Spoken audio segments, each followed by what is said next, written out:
Alright guys, today I'm going to make a very quick video on how to hatch and breed Aphanius mento. The reason why this video is going to be quick is because they've already started hatching in the little test tube that they've come in. Now, one of the reasons this has happened is because this fish has a very short gestation period. The eggs take typically between 7 and 15 days to hatch. Mostly 7 days I have found. So by the time the fish has laid the eggs, you've collected the eggs and then made sure that the eggs are viable and then stuck them in the post. By the time they come in the post, they've hatched. This is one of the reasons you don't often see this species for sale. Because they hatch so fast, you don't have time to get it out in the post. And by the time it reaches its destination, they've all but died. Now this is even made worse if you're trying to send this species abroad, because there's no way that this fish will make it in time. Now this is where sending eggs in a breathable fish bag does help, because this will allow them a few extra days of survival. Now one of the advantages of Aphanius mento is that the fry, when they first hatch, come with their own little yolk sac and they don't need to feed for the first couple of days. So I'm going to show you a quick little clip of the test tube that they've come in, and you can clearly see the fry are wriggling around in there.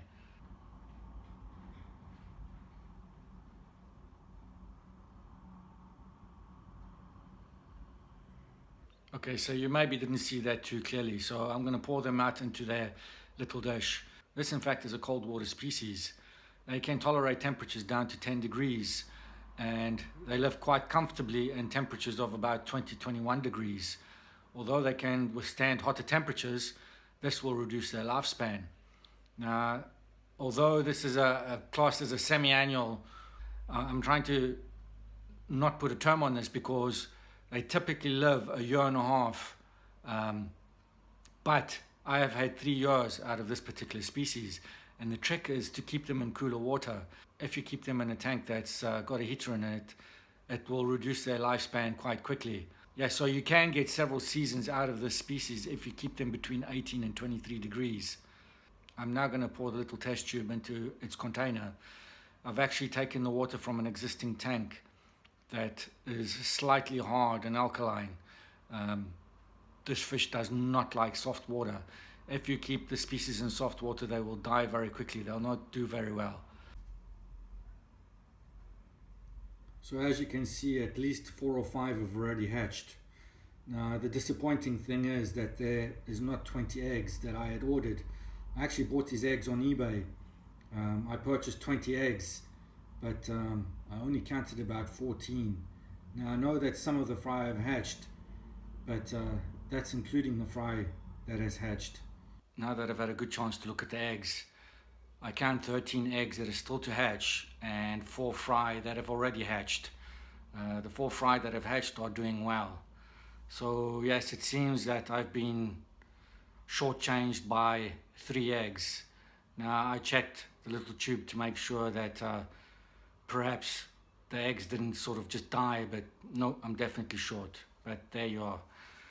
Now, unfortunately, with this species, as I've said before, they don't often appear on the market purely because the eggs hatch so quickly. And there's no way that you can successfully send these eggs an international post because they will be dead before they arrive at you. So what more can I tell you about this species? Well, for a start, they're very slow growing. So typically you would buy the eggs during May, June, July. You will find the eggs on the market, and after that they'll just disappear. The reason for this is because this is a seasonal breeder. They will typically only lay their eggs in April, May or June. Now if you're lucky, they may spawn further into the season, but I find this to be quite rare. I find that the females are quite spent after about 2 or 3 months of constant breeding. Now this particular fish is very aggressive. The males are very territorial. So I suggest if you're going to breed them that you only breed 1 male to at least 3 females, because he will harass them mercilessly. Now there has been occasions when I've had too many males and I've actually thrown them into my cichlid community tank.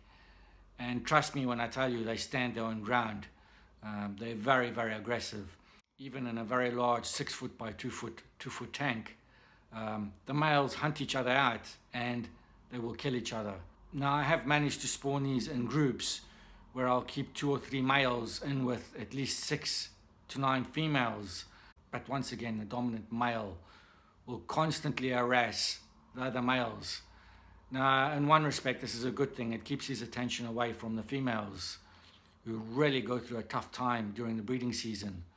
Now, make sure you provide plenty of cover for these fish. Now, during April, May and June, I suggest that you take all your plants out, because this fish will in fact lay their eggs on the plants.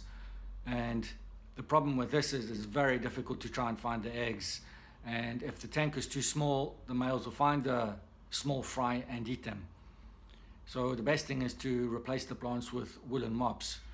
Now, I find that typically that Aphanius will lay the eggs at the bottom end of these mops. So they seem to be bottom spawners. So just to sum up, this is a cool water species. Now, you can keep them down to as low as 10 degrees Celsius. And in fact, many people in the UK will actually put these out in their ponds during the summer. If you want to breed them, I suggest that you bring the temperature up to about 21, 22 degrees Celsius. We keep the water slightly on the hard side, and you can do this with buffering the water with some calcium, typically cockle shell or some sort of shell substrate. This is a very easy fish to breed. During April, May and June, they lay their eggs at the bottom of the mops, and they are easy to collect. The only thing I found with this species is if you keep breeding from the same line, eventually the line will die out completely. I've had occasions when entire batches of females just won't produce any eggs at all. They've basically come to the end of their genetic strength.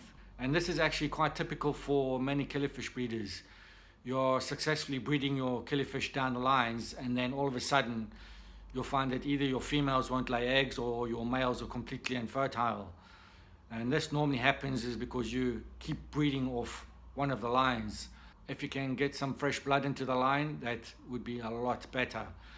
But this species is susceptible to dying out every 2 to 3 years completely, where you'll get no eggs off them. I found it's most probably because it's so hard to get eggs in the first place.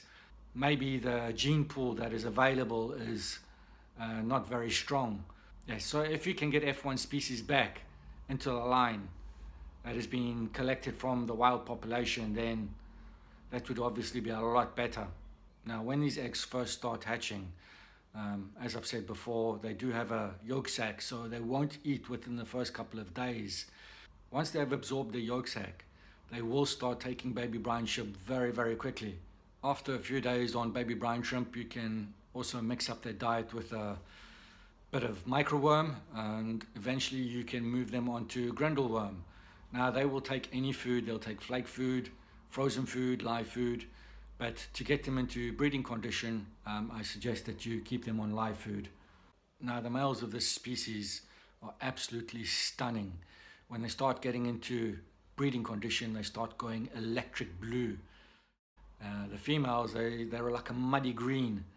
Now, the males will get at least twice their female size. The males will reach about 3 centimeters, possibly even 4, whereas the females will be half that size. All I can say is if you are able to get hold of this species, do try them. As I've said, the males are absolutely stunning, and it's a very fascinating fish to watch.